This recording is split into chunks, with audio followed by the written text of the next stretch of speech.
Well, you can answer that question on multiple levels. One is there's a certain aspect of the Kiwi character that I haven't quite fathomed, which is just like really straightforward, just chopped up, just very straightforward, pleasant people. It's not like in Washington, D.C., everything is a little bit fuzzier somehow. Policy world, here it's just, I've just found people to be very straightforward. That makes it much easier, especially when you're relatively new, like I am, and you're sort of figuring out how all the institutions work.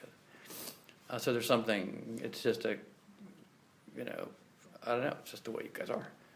It's just straightforward and pleasant people, obviously. I'm generalizing, but you see where I'm coming from. A willingness to work in teams. So, for example, we were able to organize a workshop with full cooperation of industry, in particular Sanford Limited and Cawthorn Institute, MPIE, MBIE, NIWA, who am I leaving out? Environment, Ministry of Environment. Yeah, I don't think environment was too heavily. They will, I'm sure, they will work with us in the future, especially Philip. But and the research institutions.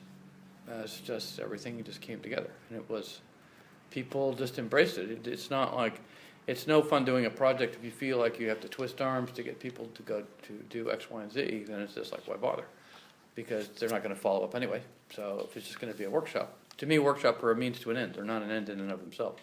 It's great if it leads to actually getting something done, but if it's and there's a willingness to work both bilaterally between New Zealand and the U.S. as well as amongst institutions.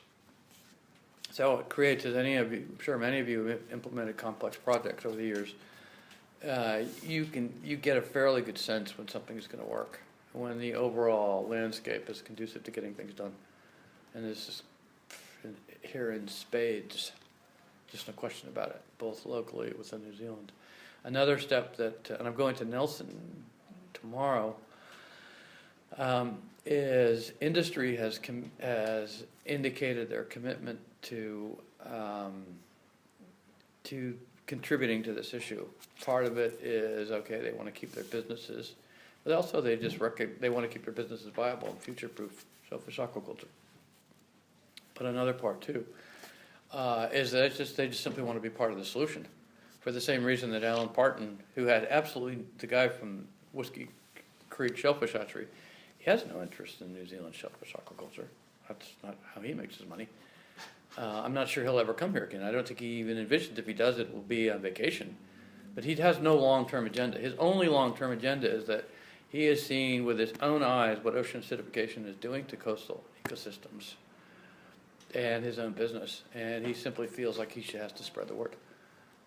Simply, it's just the way he is. He's just plain spoken, no-nonsense fisherman. He feels like he has seen this firsthand, and he feels a moral obligation to get out there and do that. So there's a part of that in New Zealand industry too. I encourage you, if you haven't seen the workshop video that came out of the event that we put on, and I'll send you, or one of us can send you that link. We've been tweeting it a lot, so if you check out our Twitter account and our Facebook page, you can find it really easily.